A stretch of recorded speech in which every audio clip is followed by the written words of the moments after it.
ዮሐንስ ራእይ ወሳኝ የሆነ መጽሐፍ ነው። የሚፈሩት አንዳንድ አስተማሪዎች በሚያስፈራ መልኩ ስለሚያወሩት ኢየሱስ ክርስቶስ እዚህ ጋር ምንድነው የሚናገረው? አምላክነቱን ይነግረናል። ሁሉንም የሚገዛ ጌታ አምላክ ነው። ምንድነኝ ይላል? አልፋና ኦሜጋ። አልፋ ማለት ሀ እንደማለት ነው። ኦሜጋ ማለት ፐ። ይሄ መልእክት ከሰማይ የመጣ ነው። የእግዚአብሔርን ፈቃድ እንድንሰራ የሚያደርገን ማን ነው? የእግዚአብሔር መንፈስ።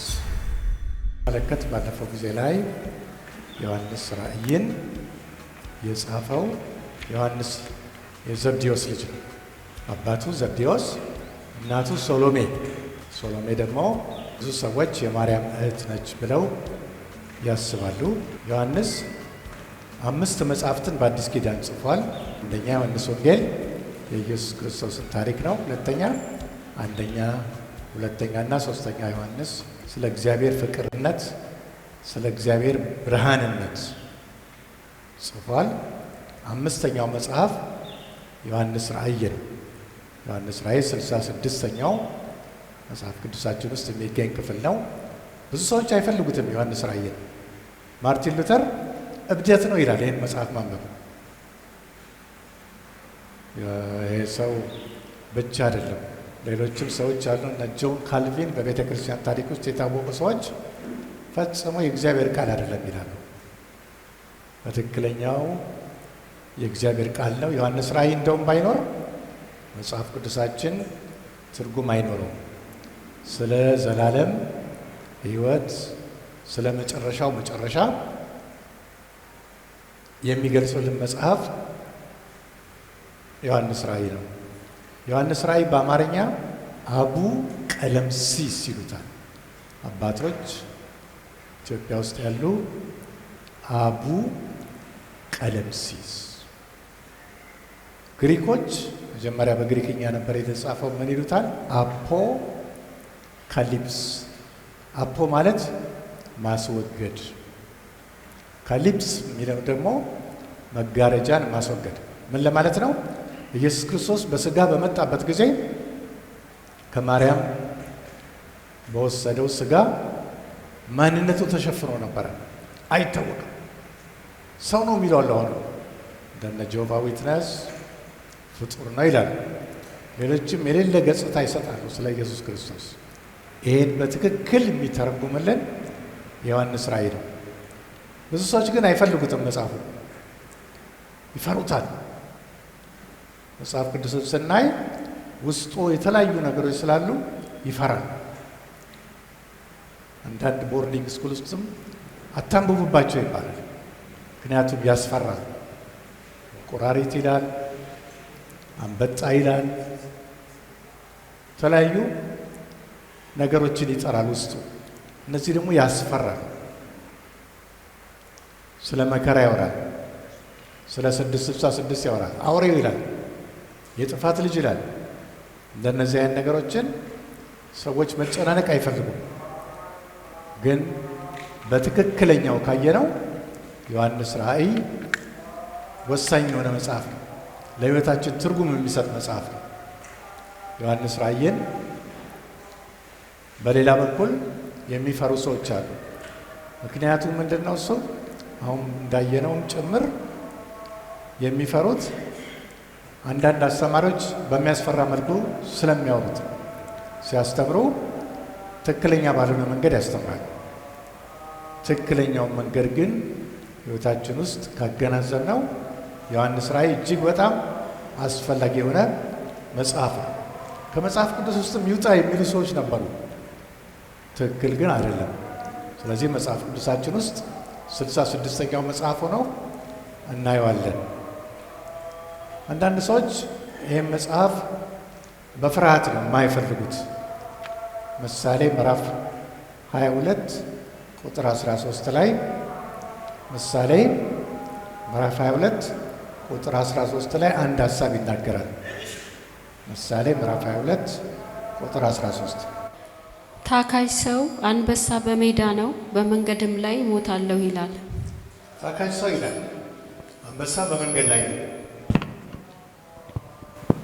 እኔም በመንገድ እሞታለሁ ይላል ምንድነው? ይፈራሉ ሰዎች ይህን መጽሐፍ ማንበብ የመጨረሻው ነገር ላይቀር፣ እነሱ ግን ይህን ማንበብ ይፈራሉ። አንበሳ እኮ የለም። ታካይ ሰው ግን መሄድ መራመድ አይፈልግም። ምን አለ በሚል ነው። በመንገድ ላይ አንበሳ አለ ሞታለሁ ብሎ። ስለዚህ ይህን አይነት ሰዎች ብዙዎች አሉ፣ ሀገራችንም አሉ። ትክክል ግን ከታየ ዮሐንስ ራእይ የመጽሐፍ ቅዱሳችን ትርጉም ሰጪ መሰረት ነው። ስለ ዘፍጥረት አለ፣ ስለ ዓለም መጨረሻ ደግሞ ዮሐንስ ራእይ ላይ እናያለን። ሞት ምድር ላይ ገባ። ዮሐንስ ራእይ ላይ ግን ሞት ተወግዶ የዘላለም ሕይወት በክርስቶስ እንደተገኘ ይናገራል። ስለዚህ ዮሐንስ ራእይ መሰረታዊ የሆነ ነገር ነው። አሁን ስናየው ቀስ በቀስ እያደረግን በደንብ እንረዳዋለን። ባለፈው ጊዜ ላይ ስንመለከት ዮሐንስ ራእይ የተጻፈበት ዋናው ምክንያት ምንድነው? እሱ ኢየሱስ ክርስቶስን ለማጉላት ነው። የኢየሱስን ሱፕሪማሲ ወይም የበላይነት፣ የኢየሱስ ክርስቶስን አምላክነት ለመግለጽ። ብዙዎች አያውቁም። ጲላጦስም አልተረዳም፣ ሄሮድስም አላወቀም። ስለዚህ እንደ ማንኛውም ሰው ነበር ያዩት የነበረው ኢየሱስን። ግን ኢየሱስ ክርስቶስ ፍጹም ሰው ፍጹም አምላክ ነው። አሁንም እንደዛ ነው። ፍጹም ሰው ፍጹም አምላክ ነው። ስላዩት ድሃ ሆኖ ስለመጣ ፍጹም ሰው ብቻ አድርገው ያቆዩት እና በየቤተ እምነቶችም ይህን የሚያስተምሩ ቤተ እምነቶች አሉ። አይደለም። ኢየሱስ ክርስቶስ ፍጹም አምላክ ፍጹም ሰው። ኢየሱስ ክርስቶስን አምላክነት የሚያረጋግጥልን መጽሐፍ ነው። ዮሐንስ ያውቀዋል። ከእሱ ጋር አብሮ በተራራ ነበረ። ዮሐንስ ለኢየሱስ ክርስቶስ ከሚቀርቡት ሰዎች ውስጥ አንዱ ነበር። ፊት እንደሚያውቀው ሆኖ ግን አላየውም። እዚህ ጋር ተለውጦ ነው ያየው። ሰማይና ምድር የሚንቀጠቀጡለት አምላክ ሆኖ ነው ያየው። ምዕራፍ 1 ላይ እንመለከታቸዋለን። ስለዚህ ዮሐንስ ራእይ የኢየሱስ ክርስቶስን አምላክነት አድምቆ የሚያስቀምጥ መጽሐፍ ነው። ስለዚህ ዮሐንስ ራእይ አንዱ ዓላማው ለምንድን ነው? እሱ ኢየሱስ ክርስቶስ አምላክነቱን ለመግለጥ፣ የበላይነቱን ለመግለጥ። ሁለተኛ፣ ድሮ ጊዜ በጣም ስደት ስለነበረ በቤተ ክርስቲያን ውስጥ በዘመኑ የነበሩትን ክርስቲያኖች ምን ለማድረግ ነው የተጻፈው? ለማጽናናት፣ ክርስቲያኖችን ለማጽናናት። ብዙዎች ሞተዋል፣ ለአናብስት ሰጥተዋል፣ እሳት ውስጥ ተጥለዋል። እነሱን ለማጽናናት አይዟችሁ የንጋቱ ኮከብ ይመጣል ነው መልእክቱ። ሶስተኛ ዮሐንስ ራእይ የተጻፈው ምንድን ነው? የእግዚአብሔርን አጀንዳ ለማስታወቅ ነው። የእግዚአብሔር አጀንዳ ምንድን ነው? እሱ ለሁሉ ነገር መጨረሻ ለአማኞች የዘላለም ሕይወት፣ ደሙን ለማይፋፉ ለማያምኑ የዘላለም ጥፋት፣ ለሰይጣን የዘላለም ጥፋት። ይቺ ዓለም ትጠፋለች። ይቺ ዓለም እንደምናያት እንዳሁኑ አትሆንም። ፍጥረት ሁሉ ሰራዊቶቻቸውም ይጠፋል። የምናያቸው ፕላኔቶች፣ ፀሐዮች በጣም ብዙ ናቸው፣ በቢሊየን የሚቆጠሩ። እነዚህ ሁሉ ይጠፉና የእኛ መኖሪያ የት ነው የሚሆነው? ሶስተኛ ሰማይ ላይ በአዲሲቱ ኢየሩሳሌም። ይህን ለመግለጽ ነው። ሌላ ስንመለከት የነበርነው ቤተ ክርስቲያን የተፈጠረችው ወይም የተወለደችው በ30 ዓመተ ምህረት ነው። ክርስቶስ ከሞተ ከተነሳ በኋላ በ40ኛው ቀን ወደ ሰማይ ሄደ። በ50ኛው ቀን የጴንጤቆስጤ ቀን፣ ይሄ ነው የክርስቶስ መንፈስ ቅዱስን መላክ ወደ መሬት፣ ያ የቤተ ክርስቲያን ልደት ነው። ስለዚህ ቤተ ክርስቲያን መች ተወለደች መች ተፈጠረች ቢባል 30 ዓመተ ምህረት ላይ ነው። 30 ዓመተ ምህረት ላይ በጴንጤቆስጤ ቀን። ስለዚህ ዛሬ በመንፈስ ቅዱስ የሚያምኑና የማያምኑ ሰዎች አሉ። አንዳንዶች ምን ይላሉ? መንፈስ ቅዱስ ዛሬ አይሰራም የለም ይላሉ። እነኚህ ምን ይባላሉ? ዲስፔንሴሽናል ቴዎሎጂ የማያምኑ ናቸው። ሌሎች ግን መንፈስ ቅዱስ ያኔም ሰርቷል አሁንም ይሰራል።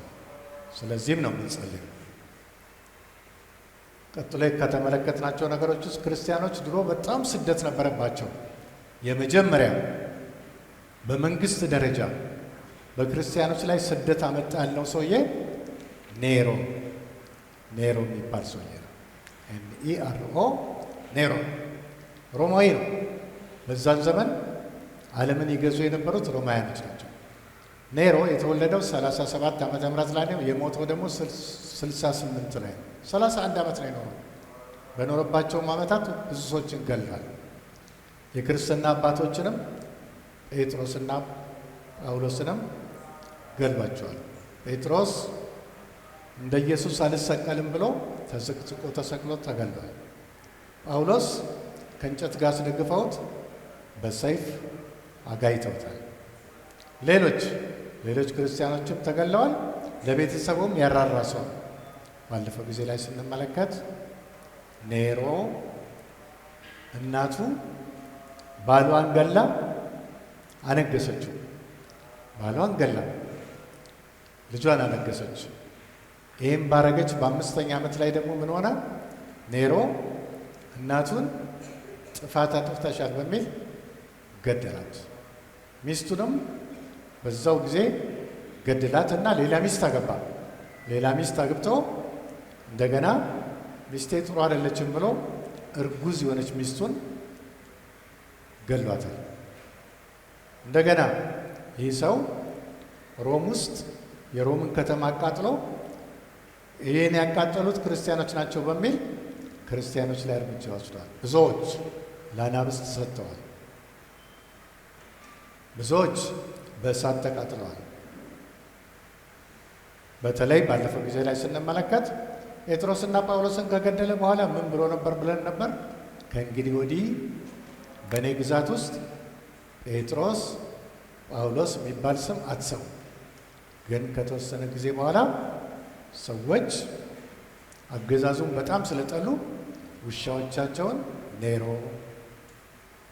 ልጆቻቸውን ደግሞ ጴጥሮስ እያሉ መጥራት ጀመሩ። ብዙ የሮማ ካቶሊክ ቤተክርስቲያን ጳጳሶች ጆን፣ ፖል እየተባሉ ይጠሩ ነበር። ፖል ፒተር ስኩዌር ዛሬም የካቶሊኮች ትልቅ አደባባይ የሚያከብሩት ቫቲካን ውስጥ አለ። ስለዚህ ጴጥሮስ እና ጳውሎስ በእሱ ተገድለዋል። ቀጥለን ያየነው ሌላ ንጉሥ በርካታ ክርስቲያኖችን የጨፈጨፈ ዶሚሽን የሚባል ሰው የዓለም ንጉሥ ነበር። ካሰራቸው ሰዎች ውስጥ አንዱ ዮሐንስ የኢየሱስ ክርስቶስ ደቀ መዝሙር። ዶሚሽን ምን አመጣ? ቄሳር ጌታ ነው በሉ ይላል። የቄሳር አምልኮ፣ የንጉሥ አምልኮ ያመጣ ሰው እሱ ብቻ ሳይሆን ከእሱ ፊት የነበሩት አድርገውታል። ይሄኛው ግን ዶሚሽን የተባለው ኃይለኛ ንጉሥ ነበር። በኔሮ እና በሱ መሀል የሚለየው ምንድን ነው? እሱ ኔሮ ሮማ ውስጥ ብቻ ነበረ ስደት ያመጣው።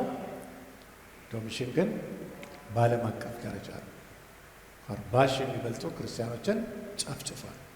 በዛን ዘመን ስንመለከት ክርስትና ከሰው ወደ ሰው የሚጋባ ስደት ውስጥም ሆነው ክርስቲያኖች ጽኖዎች ነበሩ። የሮማ አገዛዝ የባሪያ ንግድ ስርዓት የነበረበት ነው። 1/3 ከፖፑሌሽን ውስጥ ባሪያ አሳዳሪ ሆነ፣ 2/3 ባሪያ አድርገው ይገዙ ነበር። ሌላ አስማት፣ መተት በመንግስታቸው ውስጥ በጣም ይጠቀሙ ነበር። ዶሚሽን ሐውልት አሰርቶ በዓመት አንዴ ሰው ሁሉ ቄሳር ዶሚሽን ጌታ ነው አምላክ ነው በሉ እያለ እርምጃ ወስድባቸው ነበር። ግን አንድ ሰው መጣ፣ የኢየሱስ ክርስቶስ ደቀ መዝሙር፣ ይሄ ሰው አይልም አሉት። ስለዚህ ምን አረገ? ዘይት አፍልቶ በበርሜል ውስጥ ከተተው። ነገር ግን ቃል የነበረው ሰው ስለነበረ ዮሐንስ ምንም ሳይሆን ወጣ። ስለዚህ ዶሚሽን ተናደደ። ስለተናደደ የተወሰደው ፍጥሞ የምትባል ደሴት፣ ፍጥሞን ታያታላችሁ። ቱሪዝም ዛሬ ብዙ ገበያ አላት። እዚህ ላይ ምንድን ነው የነበረው? ፍጥሞ በምትባለው ደሴት ላይ ከሰል እየተቆፈረ ይወጣል። እብነ በረድ ለቤተ መቅደስ መስሪያ ይሰራል። ይህን ሽማግሌ ሰውዬ ያሰራው ነበር፣ አሰረው። ነገር ግን መጨረሻ ላይ 96 ዓመተ ምህረት ላይ ራሱን ዶሚሽንን የሚገል ሰው ተገኝቶ ዮሐንስም ከእስር ተፈታ። ስለዚህ ዮሐንስ ራእይ የተጻፈው በ96 ዓመተ ምህረት ላይ ነው። 96 ዓመተ ምህረት ላይ ተጻፈ የዮሐንስ ራእይ። ዮሐንስ ራእይ እንደዚህ ነው እንደዛ ነው የሚባሉ ብዙ ነገሮች ቢኖሩም አጠቃላይ ግን ባለፈው ጊዜ ስናገር እንዳስቀመጥኩት ስለ ዮሐንስ ራእይ የምንይዛቸው ነጥቦች፣ አንደኛ 22 ምዕራፍ አለው። ሁለተኛ 404 ጥቅሶች አሉት። እንደገናም ደግሞ 9825 ቃላትን የሚጠቀሙ መጽሐፉ። ባትይዙትም ችግር የለም። ይሄ ዝም ብሎ እንዲሁ ፊገር ለማስቀመጥ ነው። ዋና መሪ ቃሉ ምንድን ነው? እሱ መሪ ቃሉ የመጽሐፉ ዮሐንስ ራእይ ምዕራፍ 1 ቁጥር 7ን ታነብልንና ሰማዋለን። ይሄ መሪ ቃሉ የመጽሐፉ 9825 ቃል ቢኖርም መሪ ቃሉ ግን አሁን ታነብልንና እናየዋለን። እነሆ ከደመና ጋር ይመጣል፣ ዓይንም ሁሉ የወጉትም ሁሉ ያዩታል፣ የምድርም ወገኖች ሁሉ ስለ እርሱ ዋይ ዋይ ይላሉ። አዎን አሜን። ያለውና የነበረው የሚመጣውም ሁሉንም የሚገዛ ጌታ አምላክ አልፋና ኦሜጋ እኔ ነኝ ይላል። ይሄ ዮሐንስ የሚያውጀው አዋጅ ነው። ይሄ ቁልፉ ቃል ይሄ ነው። 22 ምዕራፍ 404 ጥቅሶች 9825 ቃላት። ዋናው ሀሳቡ ምንድነው? እሱ እነሆ ከደመና ጋር ይመጣል። እነሆ ማለት በእንግሊዝኛው ቢሆልድ ይላል። ትኩረት ስጡት ነው የሚለው አነጋገሩን። ትኩረት ስጡት ይሄን ጥቅስ እነሆ በእንግሊዝኛ ቢሆልድ፣ አቴንሽን ስጡት። ምን ይሆናል? ከደመና ጋር ይመጣል። ከምን ጋር ነበር ሄደው? በደመና ነበር ሄደው። አሁንስ ሲመጣ ከደብረ ዘይት ነበር ሄደው። አሁንም ደብረ ዘይት ተራራን ይረግጣል። እነሆ ከደመና ጋር ይመጣል ይላል። የወጉትም ሁሉ ያዩታል ይላል። የወጉት ሰዎች አንዳንዶቹ በሕይወት የሉ፣ ሮማውያኖች ናቸው። ግን ዛሬም እየወጉት ያሉ ብዙ ሰዎች አሉ። ኢየሱስ ክርስቶስ ደሙን ያክፋፍ ብዙ ሰዎች አሉ። ስለዚህ ከደመና ጋር ይመጣል ይላል። የወጉት ሁሉ ሰዎች ያዩታል። ያ ቀን የዋይታ ቀን፣ ያ ቀን የለቅሶ ቀን። ከዚህ ፊት እንደተመለከተው አንድ ጥቅስ ሌላ ተመልክተን ነበር። ከዚህ ፊት የዋይታ ቀን፣ የጨለማ ቀን፣ ድቅድቅ ጨለማ፣ ጨረቃ ወደ ቀይ የምትለወጥበት ቀን፣ ፀሐይ ጥቁር የምትሆንበት ቀን፣ ብርሃን የሌለበት ቀን፣ ደመና ቀን ይመጣል። ሰዎች ዛሬ ይዘምራሉ ኢየሱስ ክርስቶስ ቶሎና። ጥሩ ነው፣ እንደዚህ አይነቱ መልእክት ጥሩ ነው። ግን ጥንቃቄ ምን ያህል አድርገናል? አንድ ጥቅስ አይተን ነበር ከዚህ ቤት አሞጽ 5:18 እስከ 20 አሞጽ 5:18 እስከ 20 የእግዚአብሔር ቀን ለምትፈልጉ ወየሉላችሁ። የእግዚአብሔርን ቀን ለምን ትፈልጋላችሁ? ጨለማ ነው እንጂ ብርሃን አይደለም። ከአንበሳ ፊት እንደሸሸ ድብም እንዳገኘው ሰው ወይም ወደ ቤት ገብቶ እጁን በግድግዳ ላይ እንዳስደገፈና እባብ እንደነደፈው ሰው ነው። የእግዚአብሔር ቀን ብርሃን ሳይሆን ጨለማ አይደለምን? ጸዳል የሌለውም ድቅድቅ ጨለማ አይደለምን? ብዙ ሰዎች የእግዚአብሔር ቀን ይምጣ፣ ኢየሱስ ክርስቶስ ይምጣ ይላል። መንፈሳዊ ሕይወታችን ግን ወርዷል። ስለዚህ ስለምንድን ነው የእግዚአብሔርን ቀን የምትፈልጉት ነው የሚለው አሞጽ። ድቅድቅ ጨለማ ነው። የዛን ቀን ይፈረድባቸዋል። አንድ ሰው ነበር ይላል መንገድ ላይ ሲሄድ ምን አገኘው? አንበሳ። አንበሳውን ደግሞ አልፎ ሲሄድ ምን አገኘው? ድብ። ዘሎ ቤት ውስጥ ገባ። ጥሩ ነው። ድብ አያገኘውም፣ አንበሳ አገኘው። ቤቱ ግን በንጽህና ያልጠበቀ ሰው። ዛሬ ብዙ ሰዎች ቸርች ውስጥ ጸፊዎች ናቸው። ቸርች ውስጥ መሆን ዋስትና አይደለም።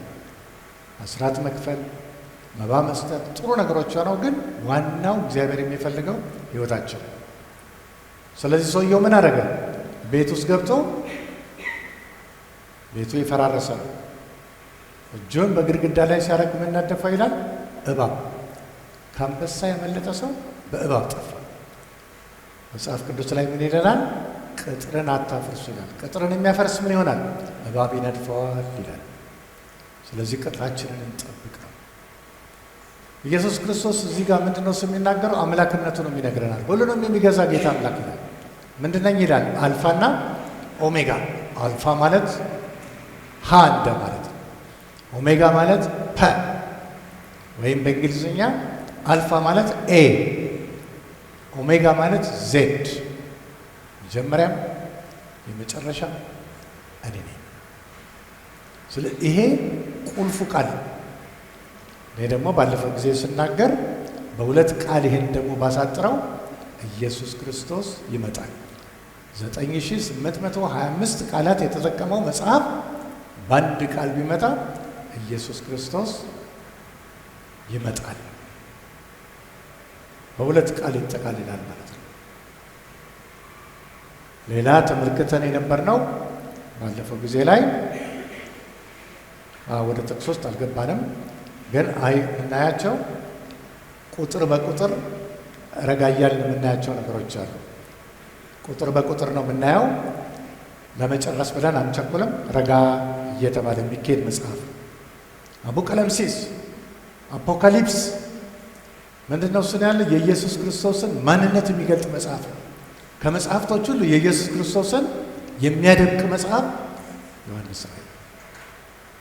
ዮሐንስ ራእይ ነው። ባለፈው ጊዜ ላይ ስናይ ይሄ መጽሐፍ ለምሳሌ አንድ ሐውልት ቢሰራ እስከ ምርቃቱ ቀን ድረስ ምን ይሆናል? በሸራ ይሸፈናል። በሸራ የምርቃቱ ቀን ግን ስነ ስርዓት ከተካሄደ በኋላ ሸራው ይነሳል። የማን ሐውልት እንደሆነ ይታያል። አሁንም ኢየሱስ ክርስቶስ የእኛ አምላክ ይበልጠዋል፣ እንደዚህ ነው እያሉ የሚናገሩ ሰዎች ሁሉ ክርስቶስ ዳግም ሲመጣ ያዩታል። በምንድን ነው የሚያዩት? በሙሉ ማንነቱ። ስለዚህ ኢየሱስ ክርስቶስ የበላይ ነው። ሁሉን የሚገዛ አምላክ ነው። እግዚአብሔር ሁሉን ነገር አሳልፈው ለእሱ ነው የሰጠው። ስለዚህ የእግዚአብሔርን አጀንዳ ይፈጽማል። የመጨረሻው መጨረሻ በእሱ ይፈጸማል። ባለፈው ጊዜ እንዳየነው ማኅተሙ ላይ ደሙን ጠብ ሲያደርግ ሁሉ ነገር ተፈታ። አሁንም ደግሞ እግዚአብሔር ያለው እቅዶች በሙሉ በጌታ በኢየሱስ ክርስቶስ ይፈጸማሉ። ይኸው አሁን ዮሐንስ ራእይ ላይ ሽማ የሚል ቃል አለ። ዕብራይስጥ ሰምቶ ማድረግ ማለት ነው። የሰማችሁትን አድርጉ። ሰምቶ ማድረግ ሽማ፣ እንደ ስማ ይመስላል። ሰምቶ ማድረግ ዮሐንስ ራእይን አሁን መጽሐፉን ስናየው የተጻፈው ፍጥሞ ደሴት ውስጥ ነው። ጸሐፊው ዮሐንስ ነው። ዮሐንስ ከደቀ መዛሙርቶች ውስጥ ወጣት ይመስላል። አባትና እናቱ የጀልባ ንግድ ያካሂዱ ነበር። በእስራኤል ውስጥ የራሳቸው ቤት ነበራቸው፣ ሰራተኞችም የነበረው ሰው። ይህ ሰው ከኢየሱስ ክርስቶስ ጋር በጣም ይቀርብ የነበረ ሰው፣ እንደተነገረው ግን ክርስቶስን በራእይ ሲመጣ አይቶ የሞተ ሰው። ዛሬ መቃብሩ የእሱ የመቅደላ የማርያም የኢየሱስ ክርስቶስ እናት ማርያምም ኤፌሶን ከተማ ላይ ይገኛል። ኤፌሶን የሚባል ከተማ አለ። ኤዥያ ማይነር ወይም ትንሹ ኤዥያ ይሉታል። እዛ ውስጥ የሚታያለን። የሚቀጥለው ምዕራፎች ላይ ስናይ እንመለከተዋለን። እዛ ላይ ሬሰዋል። አንዳንድ ሰዎች አልሞተም ይላሉ። እስክመለስ ድረስ እንዲቆይ በፈቅድ አንተ ምን አገባህ አለው ጴጥሮስን። ስለዚህ አልሞተም የሚሉ ሰዎች አሉ። ግን ሞቷል ዮሐንስ።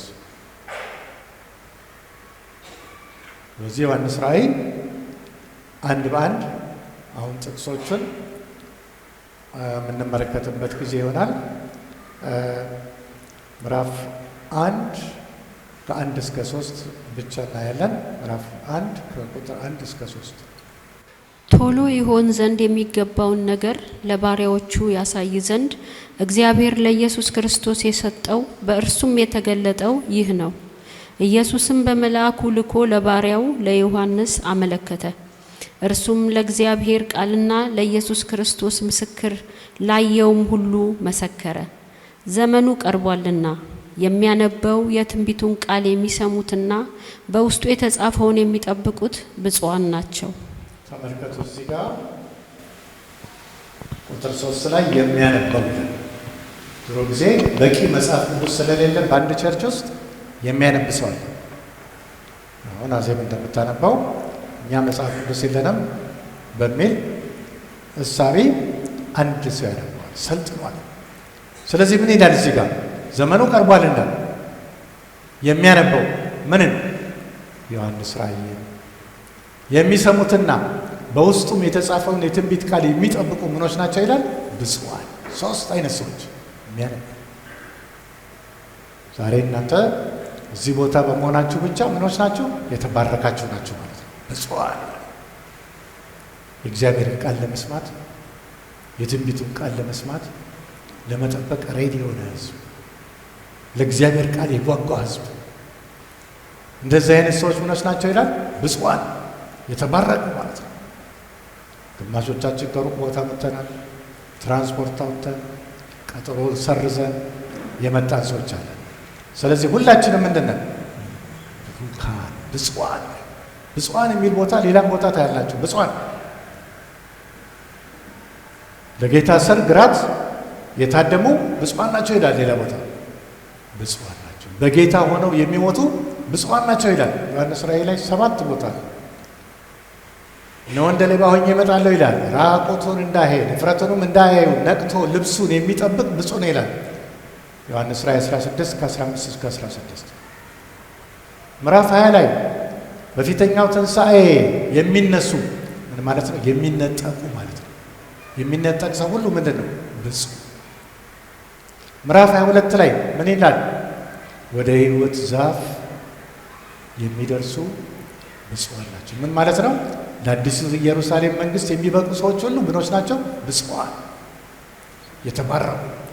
መጽሐፍ ቅዱስ ውስጥ ይሄን አይነት ቡራኬ የሚሰጥ መጽሐፍ ይሄ ብቻ ነው። ስለዚህ አንብቡት፣ አትፍሩት። የሚያስፈራም ነገር የለም። ዛሬ በመምጣታችን ብፁዓን ከተባል ትንቢቱን ቃል ደግሞ በመጠበቅ የበለጠ ብፁዓን እንሆናለን። የበለጠ ብፁዓን የሚሆኑት ምኖች ናቸው? በውስጡ የተጻፈውን የትንቢቱን ቃል የሚጠብቁ ነው። ክርስቶስ ሊመጣ ነው ብሏል። ተዘጋጅቶ የሚጠብቅ ሰው፣ ልብሱን ያላሳደፈ ሰው፣ በክርስቶስ ደም የነጻ ሰው፣ ኢየሱስን ዕለት ዕለት ተግቶ የሚጠብቅ ሰው፣ የሚጸልዩ ሰዎች፣ እነዚህ ዘመኑን የሚያፋጥኑ ናቸው። ይሄ ቶሎ የሚለው ቃል በግሪክኛ ቃል አለ። ለምሳሌ ስፒድ ወይም ደግሞ ፍጥነት መለኪያ ምን ይሉታል? ታኮሜትር። ታኮ ይሄ ግሪክኛ ነው። ታክሲ የሚለው ቃል ከዚህ የመጣ ነው። በባስ ከምንሄድ በታክሲ ታክስ። ታክ የሚለው ፍጥነት ነው። አንዴ ከጀመረ አይቆምም። እና ምንድነው እሱ እዚህ ጋር የሚነግረን? እግዚአብሔር ራእይ እግዚአብሔር አብ ለማሰጠ ለኢየሱስ ክርስቶስ ለወደፊት የሚያስበውን ነገር ዓለም ውስጥ እንዲፈጸሙ ቅዱሳኖች የዘላለም መንግስት እንዲወርሱ ኃጢአተኞች በዘላለም ሞት እንዲሞቱ ሰይጣን እንዲጠፋ እቺ ዓለም ምድሪቱ እንድጠፋ እነዚህ ሁሉ እቅዶች ናቸው።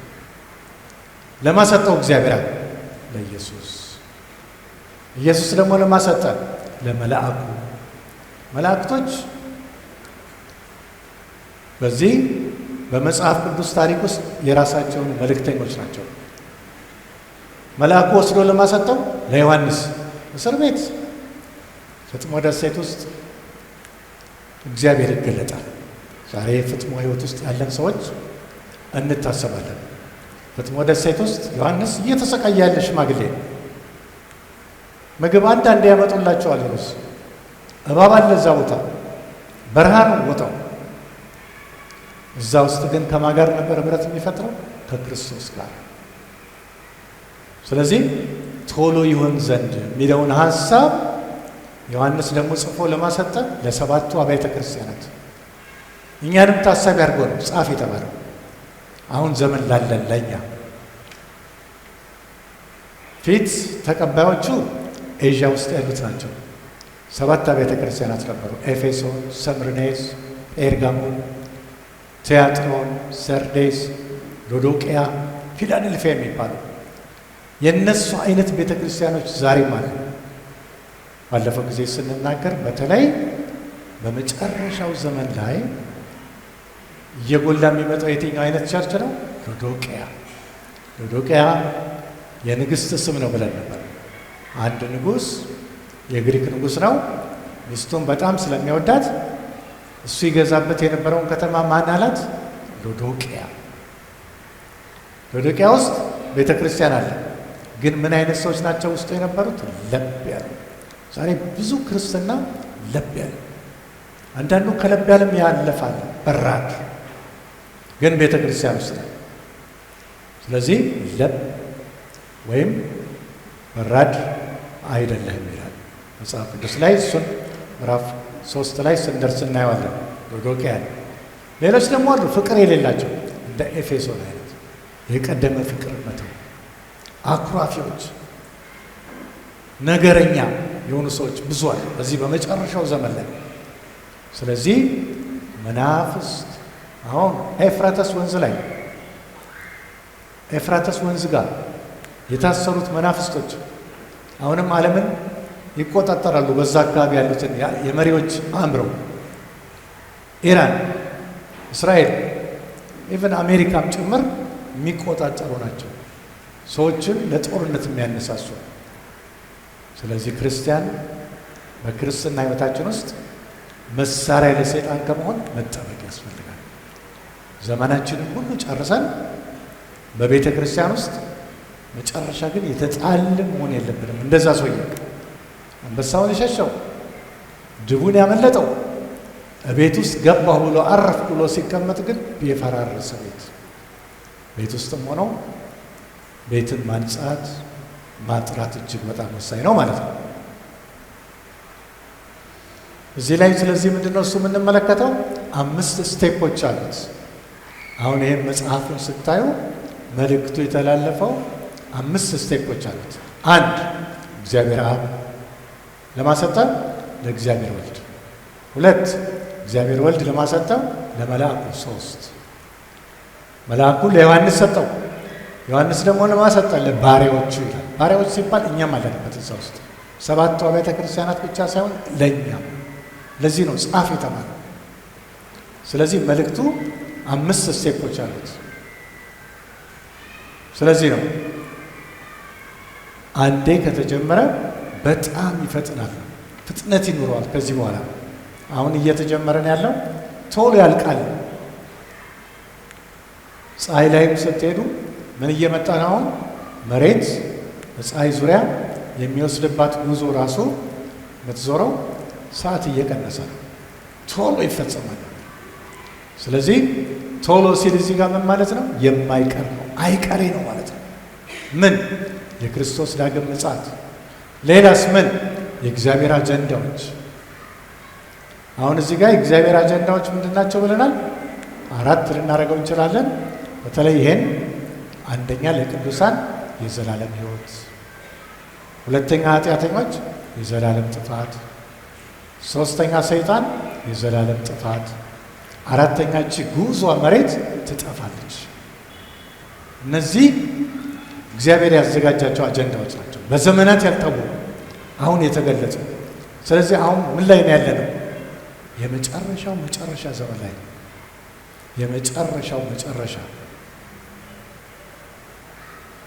መጨረሻ ዘመን ላይ ስላለን እንደ ባለ አእምሮ ተመላለሱ፣ እንደ ነገ ሰው ተመላለሱ። ዛሬ ምን እንደምንሆን አናውቅም። ይሄን ሐሳብ ስለዚህ ዮሐንስ ለሰባቱ አብያተ ክርስቲያናት ነው መጀመሪያ የጻፈው። በውስጠ ታዋቂ ግን እኛም አለንበት ብያለሁ። ቀጥሎ ምን ጻፈላቸው? ዮሐንስ ጽፎ ለማላከው ለሰባቱ አብያተ ክርስቲያናት። ተመልከቱ እዚህ ጋር ቁጥር 4 እና ቁጥር 5 እናነበዋለን። ቁጥር 4 እና ቁጥር 5 ቁጥር 4 ቁጥር 5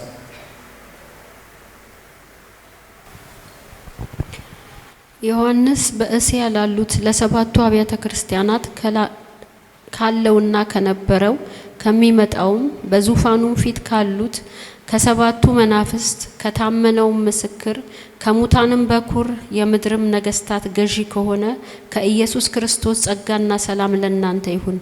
ለወደደን ከኃጢአታችንም በደሙ ላጠበን። ተመልከቱት፣ ዮሐንስ ሲናገር መጀመሪያ ያመጣላቸው ምንድነው? ሰላምታ። ከማን ነው ሰላምታው? ከሥላሴ። ቁጥር 4 ምን አለ? ካለውና ከነበረው ከሚመጣው። ካለውና ከነበረው ከሚመጣው፣ ፓስት ፕሬዘንት ፊውቸር። ካለውና ከነበረው ከሚመጣው ማን ነው? እሱ እግዚአብሔር አብ። ሶስቱም እንደዛው ናቸው፣ ግን እግዚአብሔር አብ ነው እዚህ ላይ ገለጠው። ካለውና ከነበረው ከሚመጣው ምኑ? ሰላምታ ያለው ይዤላችሁ የመጣሁት ምጽፍላችሁ ይሄ መልእክት ከሰማይ የመጣ ነው ማለት። ቀጥሎ ምን ይላል? በዙፋኑ ፊት ካሉት ሰባቱ መናፍስት። ማን ነው ይሄ? መንፈስ ቅዱስ። ሰባት መናፍስት ስላለ ሰባት መንፈስ አለ ማለት አይደለም። አንድ መንፈስ ቅዱስ ነው ያለው፣ ግን ባህሪው ስንት ናቸው? ሰባት። በዙፋኑ ፊት ካሉት ከሰባቱ መናፍስት። ኢሳይያስ ምዕራፍ 11 ቁጥር 2 ላይ እነኚህ ሰባት የሚላቸውን እናያቸዋለን። ኢየሱስ ክርስቶስ ሲመጣ ወደ መሬት እነዚህ ባህሪያት በውስጡ ይኖራሉ ይላል ኢሳይያስ ምዕራፍ 11 ቁጥር 2። የእግዚአብሔር መንፈስ የጥበብና የማስተዋል መንፈስ፣ የምክርና የኃይል መንፈስ፣ የእውቀትና እግዚአብሔርን የመፍራት መንፈስ ያርፍበታል። ስለ ኢየሱስ ክርስቶስ ነው የሚናገረው። ኢየሱስ ክርስቶስ መጥቶ ምድርን ሲገዛ እንደ ሰው ቁጭ ይላል፣ ግን እነኚህ ባህሪያት ይገለጹበታል። ምን ሰባት ነገሮች። የእግዚአብሔር መንፈስ ይላል። ለምንድን ነው የእግዚአብሔር መንፈስ ያለው? የዓለምን መንፈስ አለ፣ የሰይጣንን መንፈስ አለ። ዛሬ የምንመለከተው የእግዚአብሔር መንፈስ ብቻ አይደለም፣ የሰይጣንን መንፈስ አለ፣ የሰው መንፈስ አለ። ኢየሱስ ክርስቶስ ግን ሲመጣ የማን ነው የሚያርፈበት? የእግዚአብሔር መንፈስ። ከአብና ከወልድ የሰረጸ የእግዚአብሔርን ፍቃድ የሚያሰራ፣ የእግዚአብሔርን ፍቃድ እንድንሰራ የሚያደርገን ማን ነው? የእግዚአብሔር መንፈስ። ከየት ነው የሰረጸው? ከአብ ከወልድ። ሌላስ ምን ይላል እዚህ ላይ ሲናገር ኢየሱስ ክርስቶስ ላይ የሚያርፉት ነገሮችን ይጠቅሳል። የጥበብ መንፈስ ይላል። ጥበብ፣ ዛሬ ጥበብ ያስፈልጋል። ስንመላለስ መሬት ላይ ጥበብ፣ ልጅ ስናሳድግ ጥበብ፣ ትዳር አያያዝ ጥበብ። የማ ጥበብ? የእግዚአብሔር ጥበብ። መጽሐፍ ቅዱስ ላይ ምን ይለናል? እግዚአብሔርን መፍራት የጥበብ ሁሉ መጀመሪያ ነው። የጥበብ መጀመሪያ እግዚአብሔርን መፍራት ነው። ቅዱስንም ማወቅ ማስተዋል ላይ ነው። እግዚአብሔርን መፍራት። ዛሬ እግዚአብሔርን መፍራት የጠፋበት ዘመን ነው። ሰዎች ይሸነግራሉ፣ ሰዎች ይዋሻሉ። እግዚአብሔርን የማይፈራ ሰው ይቀየማል። ሰው ቂም ራሱ ትክክል አይደለም። ስለዚህ እዚህ ጋር ምንድን ነው እሱ የሚነግረን? እግዚአብሔርን የሚፈራ ሰው አይሸነግልም። እግዚአብሔርን የሚፈራ ሰው አይዋሽም። እግዚአብሔርን የሚፈራ ሰው ዝሙት አይፈጽምም። ጥንቃቄ። ልጆች ስናሳድግ ጥበብ ያስፈልጋል። ከጎረቤቶች ጋር ባለን ግንኙነት ጥበብ እጅግ ወሳኝ ነው። ሰባኪ ሲያስተምር ጥበብ ወሳኝነት አለ ይላል። እንደገና ደግሞ አንደበትም በጣም አስቸጋሪ። ዛሬ አንደበቶቻችን እጅግ በጣም ወሳኞች ናቸው። ልብ ዛፍ ልብ ውስጥ ልብ ያፈራውን አንደበት ይናገረዋል። ልብ እንደ ዛፍ፣ አንደበት የእሱ ፍሬ ነው። ሰለሞን ወደ ቤተ መቅደስ ሲገባ ምን ያደርግ ነበር ይላል? 2 የወርቅ ጋሻዎች ነበሩት ይላል። 2 ወርቅ። ዛሬ እግዚአብሔር ላይ የሚፈልገው ንጹህ ልብ፣ ዛሬ እግዚአብሔር ላይ የሚፈልገው ንጹህ አንደበት፣ ንጹህ ወርቅ ይለዋል። ስለዚህ እግዚአብሔርን የመፍራት መንፈስ፣ የኃይል መንፈስ ኃይል ይሰጠናል። አንዳንዴ በቤትም መቀመጥ ጥሩ ነው፣ የጥሞና ጊዜ ብሎ አንዳንድ ውሳኔ ሲያስቸግረን በቤታችን ውስጥ ቁጭ ብለን ውሳኔ ማድረግ፣ የእግዚአብሔርን ምክር ማዳመጥ ለብቻ የምንሆንባቸው ጊዜዎችም ወሳኞች ናቸው። ስለዚህ ነው እዚህ ቦታ ላይ 7 ነገሮችን ይገልጣል። ዝም ብዬ ብናገር ብዙ ሰዓት ማውራት ትችላለሁ፣ ግን ከጊዜያችን አኳያ እነኚህ እግዚአብሔር መንፈስ 7 መናፍስት የተባሉት 7 ባህሪያት 7 ምንን የሚያሳየን? ፐርፌክሽን፣ ሙላት፣ ፍጹምነት። እግዚአብሔርን የሚሰማ ሰው እግዚአብሔር ፊት ኃጢአት አያደርግም። እግዚአብሔርን የሚፈራ ሰው ከእግዚአብሔር ምክር ይጠይቃል፣ ከእግዚአብሔር ኃይል ይጠይቃል። እውቀት ይላል። ስለ እውቀት ሲናገር ምሳሌ 19 ቁጥር 2 አካባቢ ምን ይላል? ነፍስ አለ እውቀት ትሆን ዘንድ መልካም አይደለም። ነፍስ አለ እውቀት፣ እውቀት የዓለም እውቀት አይደለም፣ የመጽሐፍ ቅዱስ እውቀት፣ የእግዚአብሔር እውቀት ወሳኝ ነው።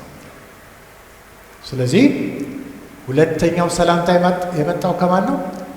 ከ7ቱ መናፍስት የሚለው መንፈስ ቅዱስ ነው። ቀጥሎ ደግሞ አለ ሶስተኛው። ምን ይላል? ሶስተኛው ላይ ከታመነው ምስክር ይላል። ታመነ ምስክር፣ ትንቢት የተናገረ በምድር ላይ በተመላለሰበት ጊዜ የአባቱን ፍቃድ የፈጸመ ማን ነው? ኢየሱስ ክርስቶስ የታመነው ምስክር። ባለፈው ጊዜ እንደተመለከትነው ማቴዎስ 24 ከቁጥር 3 ጀምሮ ስናይ ምን አየን? ለወደፊት የሚፈጸሙትን ትንቢቶች ኢየሱስ ክርስቶስ ተናገረ። ጦርነትም ታያላችሁ፣ ስደት በቤተ ክርስቲያን ላይ ይመጣል፣ ሐሰተኛ ነቢይ ይነሳል፣ መጨረሻ ላይ ይመጣል። እነዚህ ሁሉ ነገሮች እየተፈጸሙ ያሉት። ስለዚህ የታመነ ምስክር ማን ነው? ጌታ ኢየሱስ ነው። ነቢይ ነው። ምድር ላይ በተመላለሰበት ጊዜ ነቢይ ነው። አሁን አይደለም፣ ነቢይ። ሁለተኛስ ምን ይላል? ከሙታንም በኩር። ከሙታንም በኩር ማለት ምን ማለት ነው? ከሙታንም በኩር የድሮቹ ሊቀ ካህናት ሞተው ቀሩ። እሱ ግን ሞቶ ተነሳ። ሌሎችም የተነሱ ሰዎች እኮ አሉ። አልዓዛርም ተነስቷል። የቀሩት የሚለዩት በምንድን ነው? እሱ ግን አንድ ጊዜ ሞቶ ከተነሳ በኋላ ለዘላለም ሕያው በመሆን የመጀመሪያው ሰው። ስለዚህ ኢየሱስ ክርስቶስ ምንድን ነው? እሱ ማለት ነው። በዚህ ቦታ ላይ የምንመለከተው ይሄ ኢየሱስ ክርስቶስ ከሙታን በኩር ወደ ሰማይ ለመሄድ ሕያው ዳግም ላይ ሞት። ሁላችንም እንሞታለን። ኢየሱስ ክርስቶስ ግን ሞቶ ከተነሳ በኋላ ወደ ሰማይ ሄደ። ምንን ይዞ ሄደ? የራሱን ደም። የቀደሙት ካህናት የራሳቸውን ደም ይዘው መግባት አልቻሉ። ቆሻሻ ነው ደማቸው። የተበከለ ደም ካለ ለበሽተኛ ይሰጣል። ክርስቶስ ግን ምንን ይዞ ሄደ? የራሱን ደም ይዞ ወደ ቅድስተ ቅዱሳን አብ ፊት ቆመ። ስለዚህ ኢየሱስ ክርስቶስ ምንድን ነው? እሱ እዚህ ላይ ስንመለከተው ከሙታን በኩር ምን በመሆን የዘላለም ሕይወት ጋር ለመድረስ ዳግም ላይ ሞት። ሶስተኛው ምን ይናገራል? እዚሁ ጋር የምድርም ገዢ ይላል። የነገስታት ንጉሥ ገና ነው፣ ይመጣል። በእኛ ልብ ነግሷል፣ በሌሎች ሰዎች ልብ ግን ገና አልነገሰም። ፕራክቲካሊ የሚታይበት ጊዜ አለ። ምን ይሆናል? ይመጣል። መጥቶ ምን ያደርጋል? ጠላቶቹን ያጠፋል። ቀጥሎስ ምን ያደርጋል? በምድር ላይ ይነግሳል። እንዴት መኖር እንዳለበት ያሳየናል።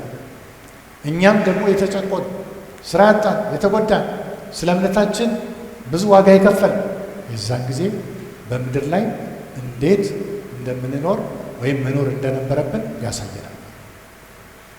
ችንም ቸርች ልንመለከታት እንችላለን። እንግዲህ በሺው ዓመት ጊዜ እንደዛ ነው። እንደገና ምን ይለናል? እዚሁ ጋር ስትመለከቱት ለወደደን ይላል። ለወደደን ጠላቶች ሆነን የወደደን ለወደደን ከኃጢአታችንም በደሙ ላጠበን። ለወደደን ከኃጢአታችንም በደሙ ላጠበን። ላብዳስ ዋሽዳስ አነጻን። ቀጥሎስ አደረገን። ምን አደረገን? መንግስትና ካህናት፣ ለአባቱና ለአምላኩ መንግስትና ካህናት እንድንሆን ላደረገን ለሱ ምን ይሁን? ክብርና ኃይል ይሁን። ይሄ ምንድነው እሱ የሚባለው? ዶክሶሎጂ። ዶክሶሎጂ ማለት ውዳሴ። ዶክሶሎጂ የሚለው ቃል ውዳሴ ማለት ነው። ስለዚህ ሰላምታው ለሰባቱ አብያተ ክርስቲያናት የመጣላቸው ከማን ነው? ከሥላሴ። ኢየሱስ ክርስቶስን ያሳስበናል። ለወደደን ሲል በቀራንዮ መስቀል ላይ የከፈለውን ዋጋ ነው የሚያሳየን። ላጠበን ይላል። አጠበን፣ በደሙ አጠበ ኃጢአታችንን። ቀጥሎስ አደረገን። ምን አደረገን? መንግስትና ካህናት። ኢየሱስ ክርስቶስ ሲመጣ አገልግሎት ያጣን ሰዎች የዛ ጊዜ አገልግሎት በሽበሽ ይሆናል። በየቦታው እየተገደ ኢየሱስ ክርስቶስን ማገልገል የሚቻልበት ስርዓት ሚሊኒየም። ስለዚህ ሰላምታው የመጣው ከሥላሴዎች። ስለዚህ ምን ሰጠ? ክብርና ኃይል ነው። ይህን ላደረገልን አምላክ ነው ምስጋና የሚያቀርብ ናቸው። የሚቀጥለውን እናነባለን። እነሆ ከደመና ጋር ይመጣል፣ ዓይንም ሁሉ የወጉትም ያዩታል፣ የምድርም ወገኖች ሁሉ ስለ እርሱ ዋይ ዋይ ይላሉ። አዎን አሜን። ያለውና የነበረው የሚመጣውም ሁሉንም የሚገዛ ጌታ አምላክ አልፋና ኦሜጋ እኔ ነኝ ይላል። ኢየሱስ ክርስቶስ አምላክ አይደለም እያሉ የሚናገሩ ሰዎች ናቸው። እዚህ ጋር አንደኛ አልፋና ኦሜጋ ሁሉንም የሚገዛ ጌታ አምላክ እኔ ነኝ፣ አሁን አሜን ይላል። ኢየሱስ ክርስቶስ ነው የሚናገረው። እና እዚህ ጋር ምንድን ነው እሱ የምንመለከተው? ዲክሌር ነው የሚያደርገው ዮሐንስ። አዋጅ ነው የሚያውጀው። ደስ ብሎት ነው አዋጅ የሚያውጀው። ለተደረገልን ነገሮች ክርስቶስ ለከፈለ ዋጋ ውዳሴ ከሰጠ በኋላ ኢየሱስ ክርስቶስ ይመጣል። ደስ ይበላችሁ። የት ሆኖ ነው? ይሄ ፍጥሞ ደሴት ውስጥ። ፍጥሞ እባብ ያለባት ደሴት፣ ፍጥሞ ረሃብ ያለባት ደሴት፣ ፍጥሞ የሚያናግረው ሰው የሌለበት ደሴት። ግን ከክርስቶስ ጋር የተጣበቀ ሰው ስለነበረ ከዚች ደሴት ውስጥ ትልቁም ነገር ወጣ። የእግዚአብሔር አጀንዳ ተገለጠ። ዮሐንስ ጽፎ ለእኛ አበቃ፣ ለባሪያዎቹ። ስለዚህ ኢየሱስ ክርስቶስ ሲመጣ የሚመጣባቸው የሚመጣላቸው ማለት። በሌላ ቦታ ላይ ባለፈው ጊዜ ስንመለከት ሰዎች ምን ይላሉ? ወደ ተራራዎች ሸሸ፣ ወደ ቁብን ዋሻዎች ውስጥ ይገባሉ። ከበጉ ቁጣ ማን ያድነናል ይላል። ይሄ ከመሆኑ በፊት ዛሬ ክርስቲያን ቃሉን መታጠቅ፣ ቃሉን ማወቅ፣ መጸለይ እጅግ በጣም ወሳኝ ነው። ስለዚህ ኢየሱስ ክርስቶስ ላደረገው ነገር አዋጅ ነው እዚህ ጋር የሚያወጀው ዮሐንስ። ቅድም የተጠቀስኩት ወጣት የነበረ ሰው ወንድሙ ያዕቆብ ይባላል። ከኢየሱስ ክርስቶስ ጋር ከሚቀርቡት ሰዎች ከሶስቱ አንዱ ነው። ወንድሙ በሰይፍ ተጋይቷል። ጴጥሮስ ተዘቅዝቆ ተገሏል። እሱ ብቻ በሕይወት የኖረ መጨረሻ ግን በራእይ እድሜው ረዝሞ ማየት ባይችልም ነገር ግን በራእይ አይቶት የሞተ ሰው። ዮሐንስ በስተርጅናው ከተፈታ በኋላ ከእስር ቤት እየወሰዱት ስበክ ይሉታል። የሚናገረው ነገር ግን አንድ አረፍተ ነገር ነው። ብዙ ጊዜ ሊትል ችልድረን ላፍ ዋን አናዘር፣ እርስ በርሳችሁ ተዋደዱ። ተዋደዱ ተሸክሞት ነው የሚሄዱት። አርጅቷል። አንድ አረፍተ ነገር ይናገር የነበረ ሰው በሕይወት ዘመኑ ከጻፋቸው መጽሐፍቶች ሁሉ ግን የበለጠ ዮሐንስ ራእይ ላይ ለሁላችንም በረከት የሆነ መጽሐፍን የጻፈ ሰው ዮሐንስ በራእዩ ላይ ቁጥር 9 ላይ የምናየው ነገር አለ። ቁጥር 9 ዮሐንስ ስለ ራሱ የሚናገረውን ስሙት፣ እዩት። እየጻፈ ያለው ከፍጥሞ ነው። ታነብልናለች። ቁጥር 9 ታነብያለች። እኔ ወንድማችሁ የሆንኩ ከእናንተም ጋር አብሬ መከራውንና መንግስቱን የኢየሱስ ክርስቶስንም ትዕግስት የምካፈል ዮሐንስ ለእግዚአብሔር ቃልና ስለ ኢየሱስ ምስክር ፍጥሞ በምትባል ደሴት ነበርኩ። ይሄ ሰውዬ ፍጥሞ በምትባል ደሴት ታስሮ ላይ ነበር ነው የሚላቸው። ብዙ ቦታ አገልግሏል። 7 ቤተክርስቲያኖች ጋር ሄዶ አገልግሏል። አሁን ግን የተኛ ያለሁት ይህም መልእክት የምጽፍላችሁ ፍጥሞ በምትባል ደሴት ውስጥ ምን ሆንኩ? ታስር ምናችሁ ነኝ? ወንድማችሁ ይላል። ዛሬ ያሉ ብዙ አገልጋዮች ማዕረግ ስም ይፈልጋሉ። የተለያየ ስም ሐዋርያ፣ ሌሎችም አይነት ስሞች እየተጠሩበት ነው ያለው። ይሄ ግን ሰውዬ አባት ነው። ግን ምናችሁ ይላል? ወንድማችሁ። ከእናንተ ጋር ምን እያረኩ ነው? መከራውን እየተካፈልኩ ነው። መከራውንና መንግስቱን የምካፈል እንደናንተው ተራ የሆንኩ ሰው። የት ነበርኩኝ? ፍጥሞ በምትባል ደሴት። ለምንድን ነው እሱ? ወንጀሌ ምንድን ነው? ስለ እግዚአብሔር ቃልና ስለ ኢየሱስ ክርስቶስ ምስክር ይላል። ሌላ ወንጀል የለም። ዛሬ እያንዳንዳችንም የኢየሱስ ምስክርነትን መያዝ እንዳለብን የሚያሳየው ፍጥሞ በምትባል ደሴት ታስሬ ነበር ይላል። ስለዚህ ዮሐንስ ሌላ ወንጀል ሰርቶ ሳይሆን ኢየሱስ ክርስቶስን በመስበክ የታሰረ ሰው። የድሮ ክርስቲያኖች ምን ነበር? አንዱ እንደ ትልቅ የእግዚአብሔር ሰውነት መቆጠሪያ አድርገው የሚያዩት ምንድን ነው? እሱ መጠላት። እዛን ዘመን የነበሩ ክርስቲያኖች ብዙዎቹ ድሆች ናቸው። እርስ በርስ እንኳን ስለ ክርስቶስ ማውራት አይችሉም። በምልክት ነው የሚያወሩት። ኮድ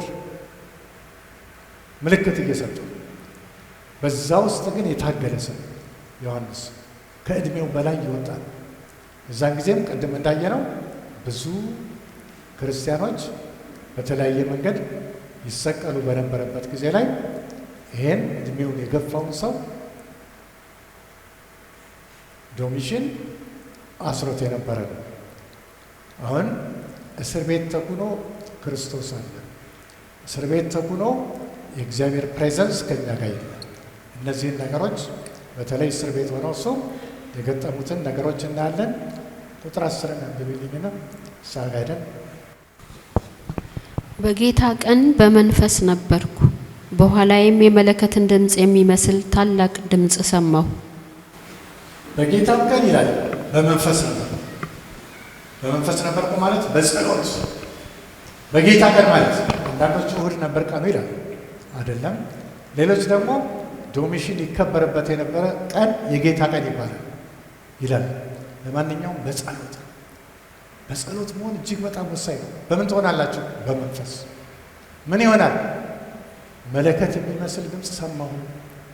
በመንፈስ ዛሬ ስንሆን ምን እንሰማለን? የሚሰማ ድምፅ አለ። ይሄ መለከት የመጣው ግን ከሰማይ ነው። ምድርም ላይ መለከት አለ። በእኛ ቸርችም በሌሎችም ቸርቾች ውስጥ ዛሬ መለከት የሚነፉ ሰዎች አሉ። በአዲስ ኪዳን መለከት ምንድን ነው? የጸሎት ምሳሌ ነው። እግዚአብሔር ሲናገር በብሉይ ኪዳን ምን ብሎ ነበረ? በጠላት በተከበባችሁ ጊዜ ድንበር ሲጣስ ምን አድርጉ? መለከታችሁን ንፉ። ዛሬ መለከት የሚነፋ ሰው አጠረ። ኢትዮጵያ ዛሬ ካለችበት ነገር ነፃ ልትወጣ የነበረው በጸሎት ነው። ጸሎት የሚጸልይ መለከት የሚነፋ የዛን ጊዜ በጠላቶቻችሁ ፊት ምን ትሆናላችሁ ይላል እግዚአብሔር? ትታሰባላችሁ። መለከት የምትነፉ ሰዎች በጠላቶቻችሁ ፊት ትታሰባላችሁ። መለከት ስትነፉ ምን ይመጣል? እግዚአብሔር ጣልቃ ይገባል። የእግዚአብሔር ጣልቃ ገብነት በምድር ላይ በቤተሰባችሁ መለከት ስትነፉ ይመጣል። ምን ስታረጉ? ስትጸልዩ። ስለዚህ ዮሐንስ አሁን ምን ሆነ? የታሰረው ፍጥሞ ነው። እሱ ግን ምን አረገ? ሰፈር ለወጠ። ከስጋ ሰፈር ወዴት ሄደ? ወደ መንፈሳዊ ሰፈር። ሰው ሲጸልይ ሰፈር ይለወጣል። ከስጋ ሰፈር ከነዛ ከማይወዱት ሰዎች ወንጀለኞች ከታሰሩበት ቦታ በመንፈስ ወዴት ሄደ? ከእግዚአብሔር አብ ጋር ከእግዚአብሔር ወልድ ጋር። የመለከት የሚመስለው ድምፅ የማን ነው? የኢየሱስ ክርስቶስ። አሁን መለከቱ የመጣው ከላይ ነው። ከምድር ጠርቶታል። ኢየሱስም ተገልጧል። በማይገለጥበት መንገድ ላይ እንግዲህ የመጣው ፍጥሞ። እቺ ማትረባ ደሴት ዛሬ ቱሪስቶች ቆንጆ ሆና ይጎበኟታል። እዛ ላይ የተገኘ ራእይ ነው ይሄ ዮሐንስ ራእይ። ሰፈር ለወጠ። መንፈሳዊ ሰፈር ላይ ምን ይሰማል? የሚሰማ ነገር አለ። መንፈሳዊ ሰፈር ላይ ስትጸልዩ የሚሰማ ነገር አለ። የሚሰማ ብቻ አይደለም፣ የሚታይም ነገር አለ። የሚሰማ ነገር አለ፣ የሚታይ ነገር አለ። ሌላስ? ትእዛዝ ደግሞ አለ። ትእዛዝ ይመጣል። ከሰማይ ትእዛዝ ይመጣል። ትእዛዝ እንዲመጣ ከፈለጋችሁ መለከት መንፋት ነው። የሚነፋ ድምፅ ሰማ። የሚሰማ ነገር አለ፣ የሚታይ ነገር አለ። ትእዛዝ መጣ። ቀጥሎስ ስጋው በመንፈስ ውስጥ መሆን ስላቃተው አቅም ስላጣ ምን ሆንኩኝ ይላል? ወደቁ ይላል። ዞር ብሎ ሲመለከት ማንን አየ? ኢየሱስ። አቤት! ኢየሱስን ጸሎት ላይ ሆነን ማየት ትልቅ ነገር ነው። ክርስቶስ ምን አደረገበት? እጁን ጫንብኝ ይላል። ክርስቶስ ቁልፍ አለው። ክርስቶስ ምን እንደሚመስል በነገው ፕሮግራም ላይ እናያለን። ግን መንፈሳዊ ሰፈር ውስጥ ለመግባት እንሞክር። ሰዎች እንደ ዳንኤል መልአክ እንኳን አይተው ተዘርረዋል። ዮሐንስ ኢየሱስ ክርስቶስን የሚያውቀው ሰው ወዳጁ የነበረ፣ አሁን ግን ለየት ያለ ሰው ሰማይና ምድር የሚንቀጠቀጡበት አምላክ በሙሉ ክብሩ ስለመጣ። ስለዚህ ዛሬ ዮሐንስ የሰማው የሰማዩን መለከት ነው። ዞር ስል ኢየሱስን እንዳየው ይነግረናል። በኋላ ነገ ላይ እንቀጥለዋለን። ግን ባለንበት ሰፈር ሆነን ዛሬ ምን እናሰማ? መለከት። መለከት ወዴት? ወደ እግዚአብሔር ስፍራ የሚያስለውጥ እስክንለውጥ ድረስ ጸሎት መትጋት እጅግ በጣም ወሳኝነት አለው። ስለዚህ ጥሩ ክርስቲያን የሆነ ሰው ሰፈር ይለውጣል ሲጸልይ። ከስጋ ወዴት ይመጣል? መንፈሳዊ ሰፈር። መንፈሳዊ ሰፈር ውስጥ ምን ይመጣል? የሚሰማ ድምፅ። መንፈሳዊ ሰፈር ውስጥ ምን ይመጣል? የሚታይ አካል። መንፈሳዊ ሰፈር ውስጥ ምን ይመጣል? ትእዛዝ። ለጸለይነው ነገር መልስ ይመጣል። ሌላ ምን ይመጣል? ሶስት ስጋ አቅም ስለሌለው እንወድቃለን። ግን ማን እጁን ይጭንብናል? ኢየሱስ ክርስቶስ ነው። ኢየሱስ ክርስቶስ እጁን የጫነበት ሰው እጅግ በጣም እድለኛ ነው። ዛሬ ክርስቶስን በክብሩ ስለማናየው ፖለቲካ እንከታተላለን፣ ፖለቲካ እናወራለን፣ ሰዎችን እናደንቃለን። አይደለም፣ ክርስቶስን ማየት ይቻላል። ስለዚህ በጌታ ቀን በመንፈስ መሆን፣ በጸሎት መሆን ከዮሐንስ ራእይ የምንማረው ነገር ነው። ክርስቶስ የትም አለ? ፍጥሞ ውስጥ። የት ይካሄዳል? ከፍጥሞ ሰማይ ላይ። ስለዚህ የሚቀጥለውን ሀሳብ በነገው ላይ እናየዋለን። ቀጣይነት ይኖረዋል። አሁን እንጸልይና እንጨርሳለን። እንዳመሰግናለን እግዚአብሔር አምላካችን የዛሬውን ደግሞ ፕሮግራማችንን አምላካችንን በማካከላችን በመሆን ስለረዳህን ስም ይባረክ። መንፈስን አብዛልን፣ ጸጋን ስጠን።